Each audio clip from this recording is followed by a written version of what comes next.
Covid-19 à l'étranger ce matin, direction Londres, avec notre invité, c'est Jack Neal. Oui, bonjour Jack Neal. Je l'ai bien dit. Bonjour, vous nous entendez bien. Je vous entends, oui. Voilà, et on vous entend. Et pour ceux qui nous regardent sur la chaîne YouTube, on vous voit également à Londres. Alors, la Grande-Bretagne est le pays, l'Angleterre, le pays le plus endeuillé d'Europe, hein, avec plus de 36 000 décès. Est-ce que les Britanniques en ont véritablement en fait conscience et comment ils vivent cette période-là, et notamment au bout de 2 mois et demi déjà de confinement et de crise sanitaire?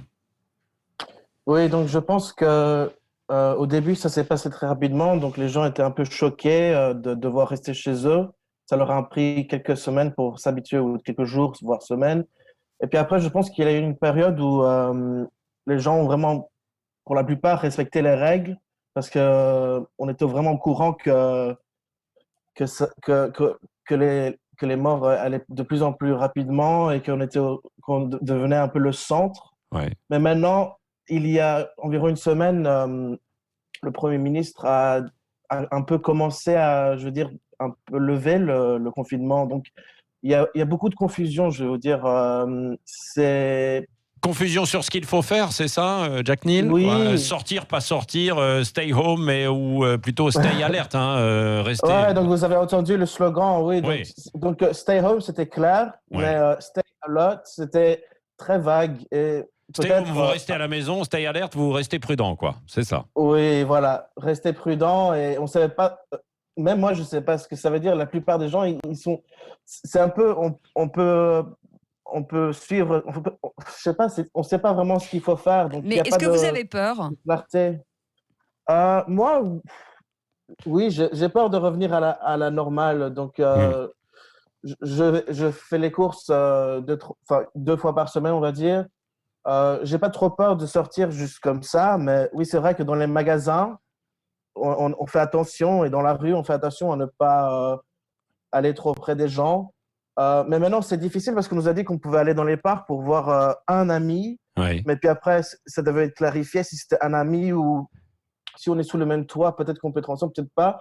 Mais la presse a été très critique, et les gens aussi, envers cette politique qui n'est pas vraiment claire, on va dire. Oui, c'est ça. Est-ce que les masques ne sont pas obligatoires, mais est-ce qu'on les porte, est-ce qu'on respecte un petit peu aussi avec les masques, en plus la distance sociale, la distance géographique, physique? Oui, donc les masques, au début, il n'y avait pas de masques presque, sauf dans les hôpitaux. Ouais. Et puis après, progressivement, il y a de plus en plus de gens qui les mettent, mais c'est plutôt leur décision à eux. C'est pas vraiment une directive, une loi, oui. Une directive, voilà. Donc je pense que maintenant, on est censé les mettre dans les bus et dans les métros. Moi, je ne sais pas parce que je vais plus dans les bus et les métros depuis longtemps. Préconisation, c'est quoi? C'est l'autodiscipline? Oui, voilà, c'est un peu... mais oui, j'ai pas envie de dire, parce que il a changé, le Premier ministre a changé un peu de son avis, de ce qu'il fallait faire, mais maintenant, il met la responsabilité sur nous au lieu de prendre de responsabilité. Oui, absolument. Alors, il y a quelque chose qui est particulièrement important en Angleterre, ce sont évidemment les pubs, et puis c'est aussi le football, sans être caricatural, mais c'est vrai. Pour l'instant, tout ça, c'est fermé, hein, c'est paralysé, quoi. Est-ce qu'il y a une annonce de reprise, de réouverture, et puis du football? Le foot, oui. À chaque fois que je regarde sur la page de sport sur Internet, c'est un peu... il y a des signes que ça va revenir. Mais c'est toujours des signes. Maintenant, ce que j'ai entendu, c'était début juin. Mais moi, je pense pas que ça va vraiment arriver. Mais les Anglais ont commencé à regarder le foot allemand parce que ça a recommencé, la Bundesliga. Oui, absolument. Et les pubs, alors? Les pubs, c'est la dernière chose qui va rouvrir. Donc, c'est...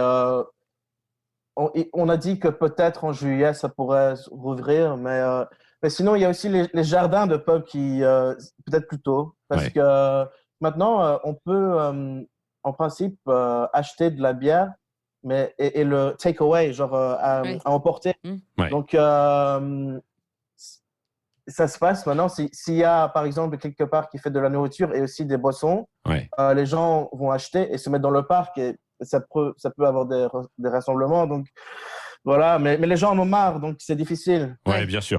Jack Nick, dernière question. Il y a une grosse polémique en ce moment avec le conseiller de Boris Johnson, Dominic Cumming, qui a enfreint le confinement parce qu'il a traversé une partie de l'Angleterre fin mars avec son fils de 4 ans, sa femme malade du coronavirus, pour aller s'isoler chez ses parents, beaucoup plus loin.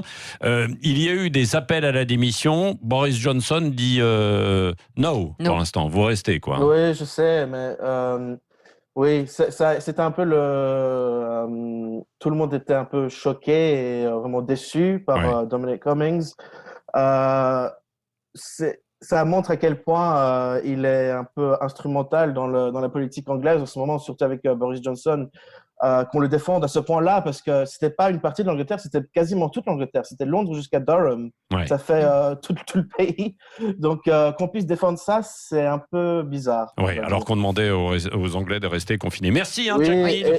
En direct de Londres pour Sud Radio. Oui, bon courage évidemment à vous. On boira une bière alors attention. Hein. Oui, c'est ça. Ah bon ? Sans alcool. Bah oui, moi sinon je roule. Bon, allez, dans un instant, justement après une petite bière, sans modération, non, avec modération, je plaisante évidemment.